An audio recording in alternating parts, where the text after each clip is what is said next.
Sí, Antes sí. de la Sí, sí, incorporación sí. del 54 tercer párrafo a la ley de sociedades, ¿en qué se basaban los jueces para determinar la existencia de la inoponibilidad jurídica o no? Ya que no había una norma jurídica.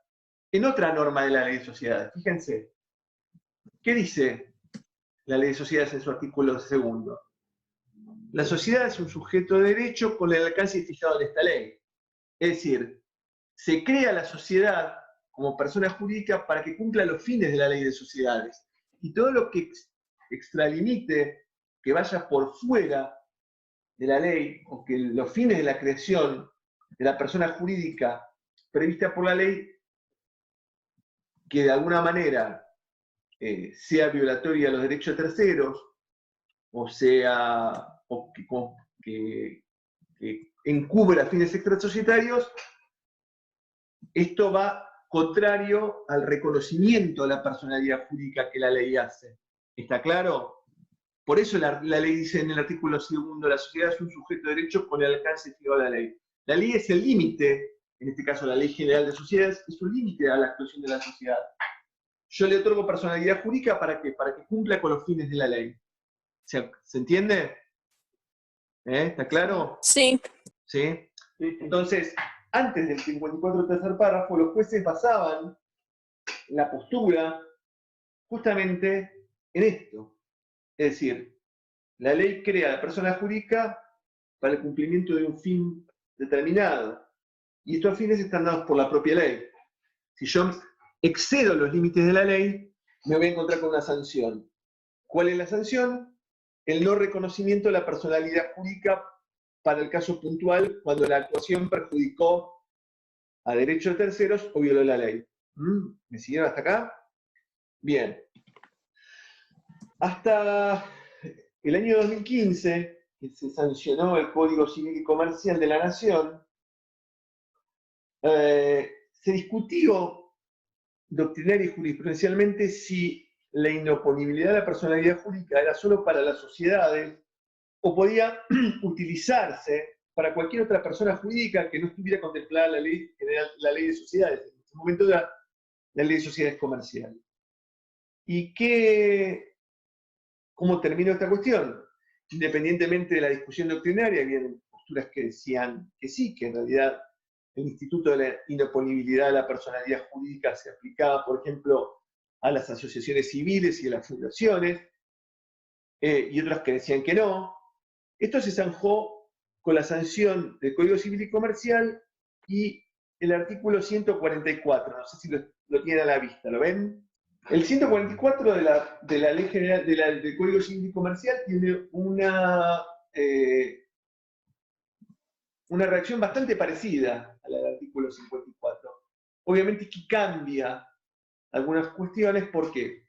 Porque la experiencia judicial que se creó en torno a la cuestión de la oponibilidad de la personalidad jurídica, a la modernización del lenguaje, a cuestiones que tenían que ver con que el artículo 54 de la ley, tercer párrafo de la ley de sociedades, quizá era más limitativo que el 144, hizo que este artículo, más o menos conservando el mismo criterio, fuera modernizado. Fíjense, cuando ustedes lean ambos supuestos, que la reacción es bastante parecida, pero el 144 está mejor redactado, más moderno. ¿Está claro? Fíjense que ya no dice un mero recurso para violar la ley, sino dice condiciones un recurso para violar la ley. ¿No? Ya se quita el mero. Y después habla de la imputación de la actuación a los socios, asociados, miembros y controlantes directos e indirectos que le hicieron posible. Es decir, se aumenta el elenco de imputabilidad. ¿Está claro? Entonces, en principio, esta norma es la del 144, se aplica a todas las personas jurídicas que están reguladas en el Código Civil y Comercial. ¿Por qué? Porque se entiende que el 54 tercer párrafo es específico de la Ley General de Sociedades. Recuerden que existe en materia de personas jurídicas cuestiones atinentes a la aplicación de las normas. Fíjense, ¿ven todos el 150? Acá el artículo 150 habla cómo se aplica la ley en materia de personas jurídicas, porque se acuerdan que en el sistema que establece el Código Civil y Comercial, el Código Civil y Comercial actúa como ley general, ¿correcto? Pero que además hay leyes especiales que actúan en forma suplementaria, que muchas de ellas eran preexistentes al Código, como pasaba con la ley de sociedades, que regulaban también cuestiones atinentes a una persona jurídica, que era la ley, que era la sociedad, ¿correcto? Y que hay, o se interrelacionan cuestiones atinentes a la ley especial con la ley general. En materia societaria, ¿cuál es la ley especial? ¿El Código Civil y Comercial o la ley de sociedades? Les pregunto. La ley de sociedades. Claro, entonces, cuando hay dos normas que podrían entrar en coalición o en conflicto, hay una orden de prelación normativa, ¿correcto? Entonces, esta es la prelación normativa que la propia ley establece, ¿no? En la inciso A, B y C. Con lo cual se aplica primero la ley imperativa. Si yo quiero o tengo una sociedad a donde quiero plantear la inoponibilidad o la desestimación de la personalidad jurídica, ¿a qué me voy primero? A la ley de sociedades. ¿Por qué? Porque el inciso A dice que las personas jurídicas privadas que se constituyen se rigen por A, las normas imperativas de la ley especial. ¿Está claro? La ley especial prevalece por las del código, salvo que la ley especial no contuviera ninguna norma y tengamos que ir a la del Código Civil. Me refiero a eso, no sé si se entendió. Entonces, sí, perfecto. Ante este supuesto, en principio la aplicación de la inoponibilidad de la personalidad jurídica va a corresponder, si se trata de una sociedad, la del 54 tercer párrafo. Fuera del supuesto de la Ley General de Sociedades, para el resto de las personas jurídicas, vamos a aplicar el artículo 144 también en virtud del inciso A del 150. ¿Está claro? Es decir, por la disposición del Código Civil y Comercial. ¿Me siguieron hasta acá? Es decir, para las sociedades aplicamos el 54 tercer párrafo y para las otras personas jurídicas el 144. Que como yo les decía, tienen, si bien tienen una reacción parecida, cambian en algunos aspectos de forma. ¿Está claro? Más que nada porque el 144 es más moderno y receptó bastantes cuestiones de carácter doctrinario y jurisprudencial que ha actualizado la redacción de este artículo. ¿Me siguen hasta acá? Sí. Bien. Fíjense que en ambos supuestos, tanto en el 54 tercer párrafo como en el 144, dice, vamos a volver a compartir pantalla con lo que habíamos visto recién, el 54 tercer párrafo, cómo termina. Que además imputa que la principal consecuencia de correr la personalidad jurídica o la inoponibilidad jurídica es la imputación de la actuación a los socios o controlantes.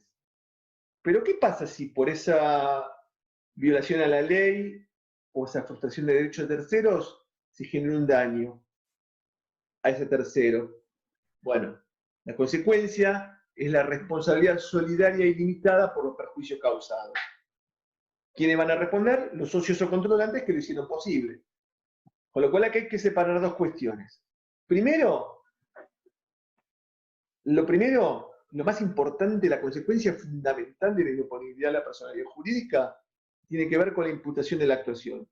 Y en segundo término, si hubo un daño, la responsabilidad, tanto solidaria y limitada por los perjuicios causados.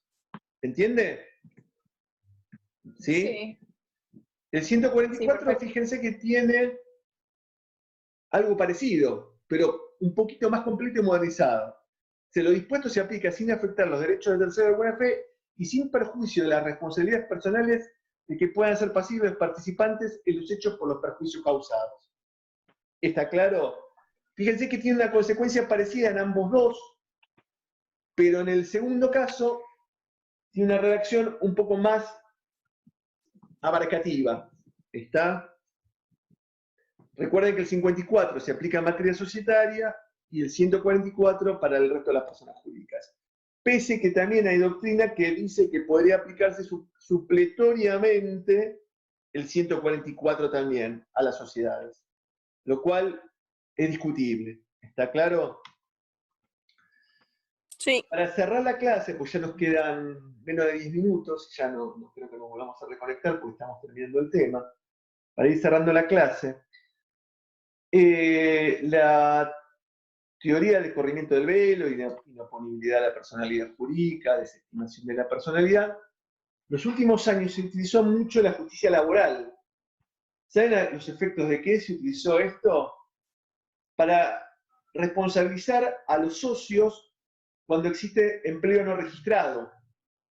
Es decir, cuando un trabajador reclama por falta de registración de su vínculo laboral o por falta de registración de su salario o está deficientemente registrado su salario o hay datos de registro incorrectos, por ejemplo, una ficha de ingresos posterior a la verdadera.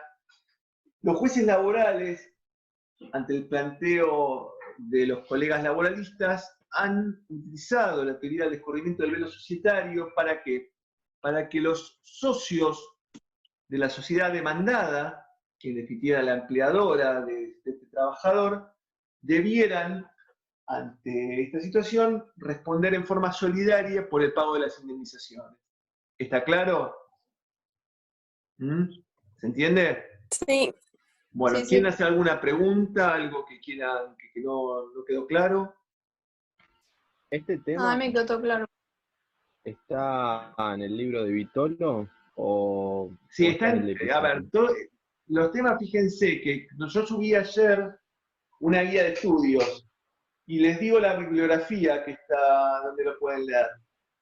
A ver, en realidad donde mejor lo pueden conseguir es en el libro de Derecho Societario, pero ustedes van a volver a tener sociedades en el CPO.